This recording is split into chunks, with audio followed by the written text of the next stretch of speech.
Make your child's violin lesson really soar. They'll deliver you a morning report of the time you spent in REM sleep. They'll help your business glean 100 times as many insights from its customer database at 1/100th the cost. They'll help you treat major illnesses, or, better yet, they'll watch you 24/7 and identify your risk for illness before you even fall prey to it. They'll help you figure out which Thai restaurant is worth trying out at the same time that they warn you that your teenager took the car to a neighboring town when she should have been in school. Value comes from seeing what customers need and delivering it.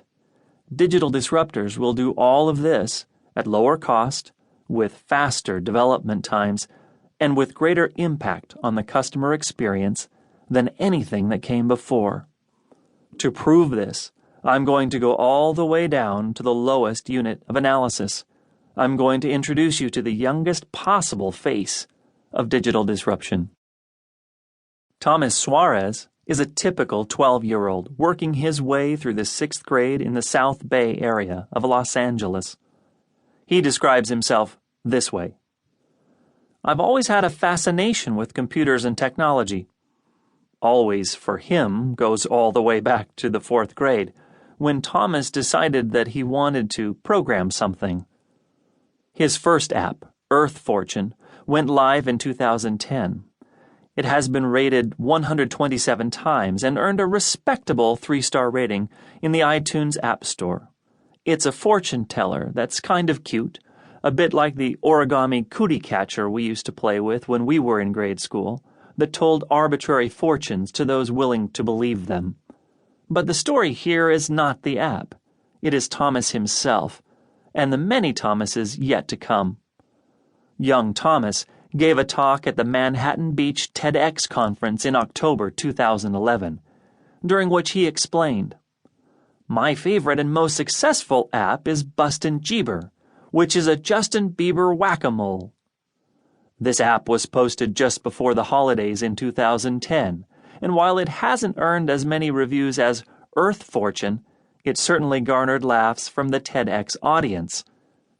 Bustin' Jeeber won't change the world. The top review last time I checked gave it 1 star and called it crap, adding that, 'When you take money from me for crap, I'm upset no matter how old you are.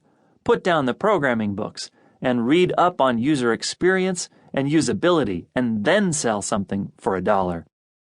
The second review gave it 5 stars and said, "I just donated 99 cents for your future games."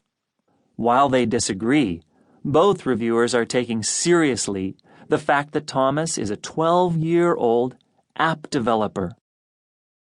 If you just play his apps, you might be tempted to discount Thomas.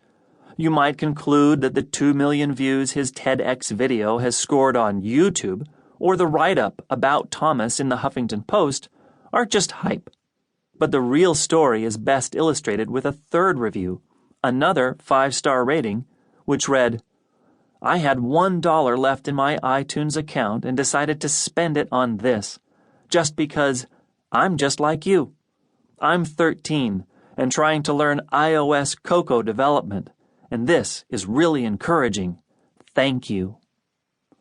Why did Thomas's talk garner 2 million video views? Listen to what he says. "A lot of kids these days like to play games, but now they want to make them. And it's difficult, because not many kids know where to go to find out how to make a program. I mean, for soccer, you could go to a soccer team. For violin, you could get lessons for a violin. But what if you want to make an app? Where do you go to find out how to make an app?" Thomas explains how the iPhone SDK, the software development kit that Apple makes available for app developers, opened up a whole new world of possibilities for me.